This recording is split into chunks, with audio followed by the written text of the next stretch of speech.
হরিণের দুধের শুক্তোটা? বাহ, দুধ দুধ ব্যাপার আছে একটা, হরিণ হরিণ ব্যাপার। আবার আমরা চলে এসেছি ছেলের বাড়ি, কারণ আমরা ছেলে পক্ষ। আর এই যে ছেলে, ঠিক আছে, টেনশনে আছে।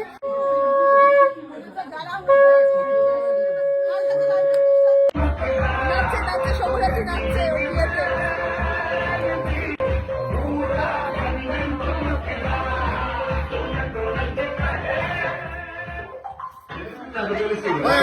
মাঝে মাঝে গান বন্ধ হয়ে যাচ্ছে।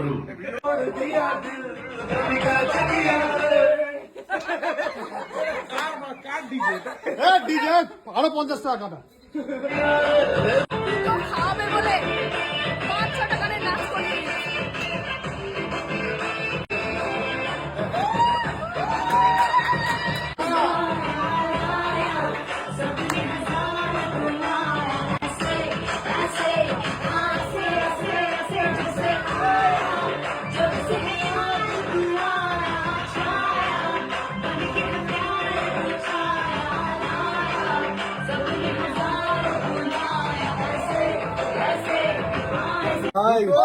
দুটো হরিণের দুধের শুক্তো খাবে বলে সকাল থেকে তথ্য পাওয়াচ্ছে, নাচাচ্ছে। আর কি কি করবি? না কিছু না, নাচেনি। আমি হাঁপিয়ে গেছি, একটু পরে বলছি, ভুলে গেছি কি খাবার হয়েছে। হরিণের দুধের শুক্তো খাওয়া বলে এত কিছু করাচ্ছে।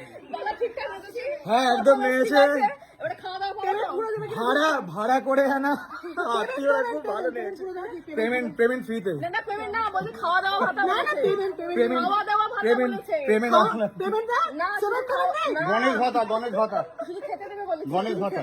হ্যাঁ শুধু খাওয়া টেবিল পাতে এবারে পেমেন্ট ভাতা হয়ে গেছে না চা। হরিণের দুধের শুক্তো খাওয়াবে বলে আর টেবিল সব পাতাবে, সাথে সত্যি ও কভারও লাগাতে হচ্ছে। জামা কাপড়ও পরাবে। কোনটা জীবনও পরাইনি তো চিয়ারের কভারটা।